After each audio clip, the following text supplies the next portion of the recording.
Ravi de vous accueillir ici au studio d'Avou. C'est gentil. Et merci d'avoir accepté l'invitation, vous nous aviez manqué. C'est gentil. Vous revenez avec un album majestueux, où vous reprenez des chansons de Serge Gainsbourg, mais en mode symphonique, on va en parler. Mais les studios d'Avou, vous les connaissez? Oui. Et ce qui est assez génial, c'est qu'on sera les derniers à pouvoir accéder dans ces studios d'Avou, parce que bientôt ils vont fermer. Oui, c'est triste, oui. Mais vous aimez les atmosphères de studio, la vie de studio? Pas tellement, non. Ça m'a toujours fait peur, en fait. J'avais peur d'être engueulée, pas de faire des choses bien. Il n'y avait pas d'excitation de ce qui allait se passer. Par contre, devant le micro et devant la personne qui vous a écrit les chansons, là, oui, parce que c'est émotionnel. J'aimerais qu'on le visite ensemble. Il y a un studio assez extraordinaire là-haut. Oui. Venez avec moi. D'accord. Hey Johnny Jane, toi qui traînes tes baskets et tes yeux candides dans les no man's land et les lieux sordides. Hey Johnny Jane, les décharges publiques sont les Atlantides que survolent les mouches cantarides. Hey Johnny Jane, tous les camions à peine Voilà.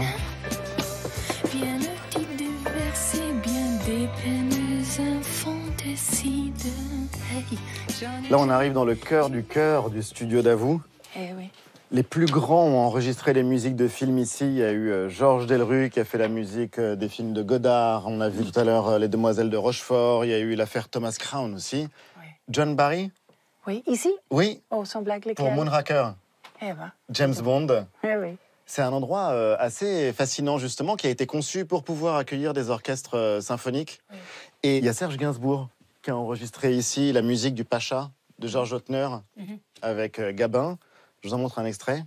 Noir de scélérat sur ta figure blême au mur des prisons, j'inscrirai moi-même pauvre con.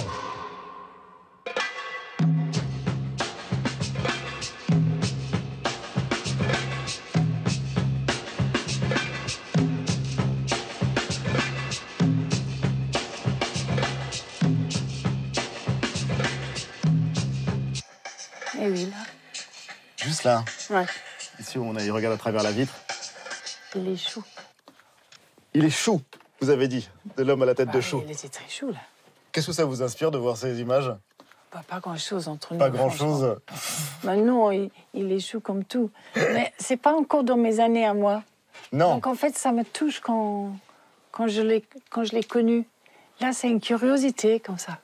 Les enregistrements avec Serge Gainsbourg, c'est vrai que ça se passait très vite. Ben, c'est-à-dire qu'il arrivait le lundi, il a écrit 2 chansons dans la nuit, même chose pour mardi, mercredi, jeudi, vendredi, et le disque était fait. Et il n'aimait pas... Il avait un très grand respect pour les maisons de disques, de ne pas écouter cher.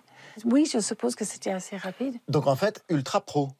Contrairement à l'image qu'on peut avoir lointaine, vous savez... Il avait besoin d'avoir le dos contre le mur pour écrire, à la fin en tout cas. Et il passait la nuit avec les cafés noirs et des cigarettes, Ouais. les nuits blanches finalement. Donc il survivait 4-5 nuits comme ça, mais c'était une agonie. Mais il ne pouvait pas faire les choses en avance. Il n'a jamais eu les choses un peu médiocres d'avoir dans ses tiroirs des chansons pour n'importe qui. Oui. Il écrivait sur mesure. C'est vrai que vous l'aviez vu parfois pleurer derrière la vitre du studio? Oui. Ouais.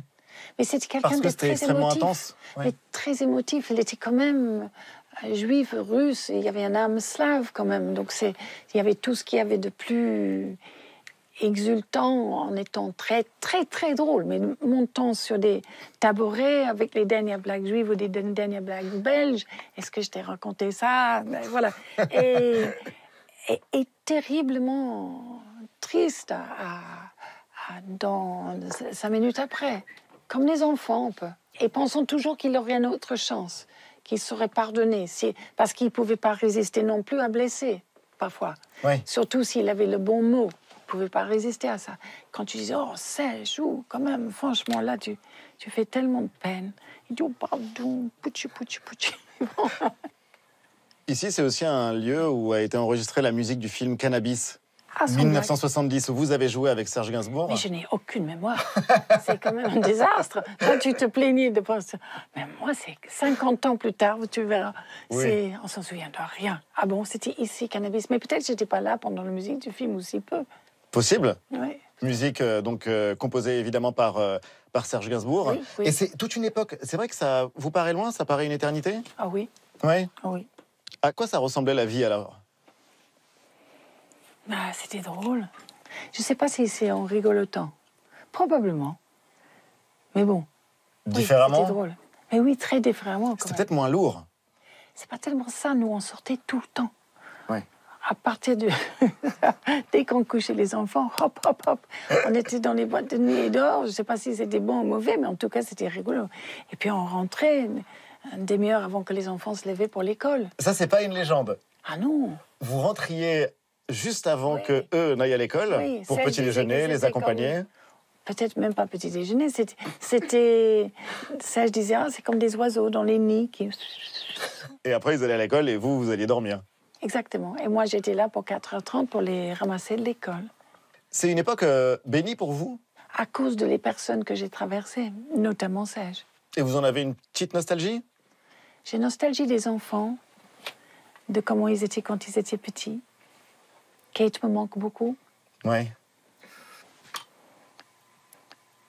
Oui. Non, j'allais revenir en fait à ces années 70 parce que on a l'impression, d'une époque de liberté, d'une époque où on pouvait dire, faire des choses peut-être plus spontanément, plus simplement, plus festivement qu'aujourd'hui. Je sais pas. On picolait pas mal. Hein. Oui.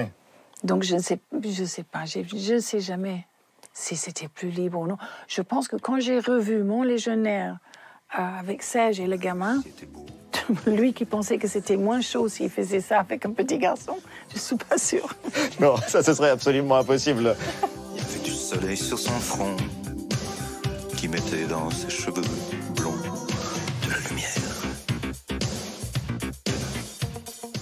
Il y a des choses de toute façon qui sont absolument impossibles. Il y a des images sexy de vous. Vous étiez à l'époque un couple absolument mythique, iconique. Et vous en jouiez avec cette image-là. Vous posiez avec les enfants. Vous posiez souvent nu. Oui. Ça n'a Mais si, jamais été vulgaire. Mais toutes les actrices font des... Enfin, toutes les actrices, excuse-moi, pas toutes les actrices, mais beaucoup des actrices ont des scènes à poil à faire. Ce qui était assez exceptionnel dans mon cas, c'est que je n'étais pas payée et c'était pas pour un rôle. Donc ça, en effet, c'était juste gratuit. Et c'était pourquoi? Par amusement? Oui, parce que c'était exceptionnel quand même pour moi que quelqu'un me trouve jolie. J'avais passé des années à l'internat où les filles disaient « Ah, tu es moitié garçon, moitié fille ». C'était une torture, une torture. Mais c'est tardivement que vous avez découvert que vous étiez ce qu'on appelle une bombe? À 21 ans, après un mariage raté. Oui, quand on est quitté à 19 ans, c'est difficile quand même. Oui. Et aujourd'hui, il y a quelque chose d'assez touchant dans la manière dont vous parlez du monde qui s'ouvre devant vous. Oui. Vous parlez toujours comme une jeune fille. Ah ben, je ne sais pas. Peut-être je revis le moment. Ouais, donc Jane Birkin, toujours curieuse. Ben, je trouve que ça sauve la vie, en fait. Je trouve que vous sortez de votre histoire et vous rentrez dans les histoires des autres. Et c'est ça qui est intéressant.